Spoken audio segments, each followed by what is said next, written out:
चला तर आज आपण पाहणार आहोत चटपटीत अशी कारली फ्राय, तेही अगदी 15 मिनिटात तयार होणारी। मी या ठिकाणी 3 कारली कट करून स्वच्छ धुवून घेतलेली आहेत। त्यामध्येच मी या ठिकाणी 2 ग्लास पाणी टाकून घेतलेलं आहे, कारण आपल्याला या कारल्याला 5 ते 6 मिनिट शिजवून घ्यायचं आहे।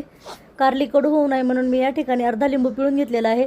लिंबू पिळल्यामुळे कारला अजिबातच कडू होत नाही, त्यामुळे तुम्ही अशी पद्धत नक्की ट्राय करा। त्यामध्येच मी या ठिकाणी 1 चमचा मीठ टाकून घेतलेला आहे आणि पाव चमचा हळदी पावडर टाकून घेतलेली आहे। हळद आणि मिठामुळे कारल्याला चव खूप छान येते। आता या पाण्यामध्ये आपल्याला कारले शिजवून घ्यायचे आहेत। साधारणतः 5 ते 6 मिनिट लागतात ही कारली शिजण्यासाठी। कारली अगोदर शिजवून घेतल्यामुळे नंतर फ्राय करताना वेळ लागत नाही। आपली कारल्याची भाजी पटकन अशी तयार होते। आता आपली कारली शिजलेली आहेत, आता आपण फ्राय करून घेऊया। त्यासाठी मी या ठिकाणी गॅसवरती कढई ठेवून त्यामध्ये 2 पळी तेल टाकून घेतलेलं आहे। तेल व्यवस्थित असं गरम होऊ द्यायचं आहे। तेल छान गरम झालं की लगेच त्यामध्ये 1 चमचा मोहरी टाकून घेतलेली आहे। मोहरी छान अशी तडतडली की लगेच त्यामध्ये मी या ठिकाणी 1 चमचा जिरे टाकून घेतलेले आहेत। जिरे मोहरी व्यवस्थित अशी तडतडू द्यायची आहेत। जिरे मोहरी फुलले की लगेच त्यामध्ये 1 टमाटर कट करून टाकलेला आहे। टमाटरही आपल्याला व्यवस्थित असं फ्राय करून घ्यायचा आहे।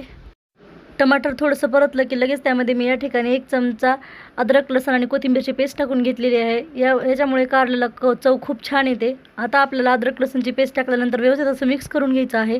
व्यवस्थित असं मिक्स झालं की लगेच त्यामध्ये मी या ठिकाणी पाव चमचा हळदी पावडर टाकून घेतलेली आहे आणि 1 चमचा काळं तिखट टाकून घेतलेलं आहे। तुम्हाला जर लाल तिखट वापरायचं असेल तर तुम्ही लालच वापरू शकता। मी या ठिकाणी घरगुती काळं तिखट वापरलेलं आहे आणि पाव चमचा लाल तिखट वापरलेलं आहे।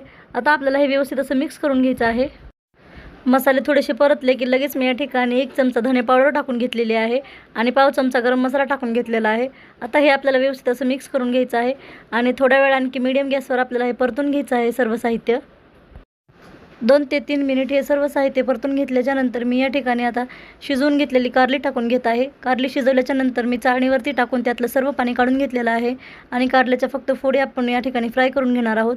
आता ते कारल्याच्या फोडी टाकल्याच्या नंतर मी या ठिकाणी व्यवस्थित असं मिक्स करून घेतलेलं आहे। मिक्स केल्याच्या नंतर आपल्याला आणखी 2-3 मिनिट हे व्यवस्थित असं फ्राय करून घ्यायचं आहे आणि त्यावरती आता मी या ठिकाणी झाकण ठेवून देत आहे। झाकण ठेवल्याच्या नंतर आपल्याला त्याची एक वाफ काढून घ्यायची आहे। एक वाफ काढल्याच्या नंतर मी या ठिकाणी 1 चमचा मीठ टाकून घेतलेलं आहे। मीठ आवश्यकतेनुसार टाकून घ्या चेक करून। मी या ठिकाणी 1 चमचा मीठ टाकून घेतलेलं आहे, कमी आहे म्हणून। पहिलंही मीठ टाकलं होतं शिजताना। त्यानंतर आता आपण कारली व्यवस्थित फ्राय झाली की लगेच त्यामध्ये 2 चमचे शेंगदाण्याचे कूट टाकून घेत आहे। शेंगदाण्याचे कूट तुम्ही तुमच्या आवडीनुसार कमी जास्त करू शकता। मी या ठिकाणी 2 चमचे कूट वापरलेलं आहे, कारण ही कारली फ्राय असल्यामुळे आपल्याला जास्त कूट वापरायची गरज नाही। तुम्ही बघू शकता आता आपली किती सुंदर आणि सुरेख अशी चटपटीत अशी कारली फ्राय तयार झालेली आहे। अगदी 15 मिनिटात आपली ही कारल्याची भाजी तयार झालेली आहे।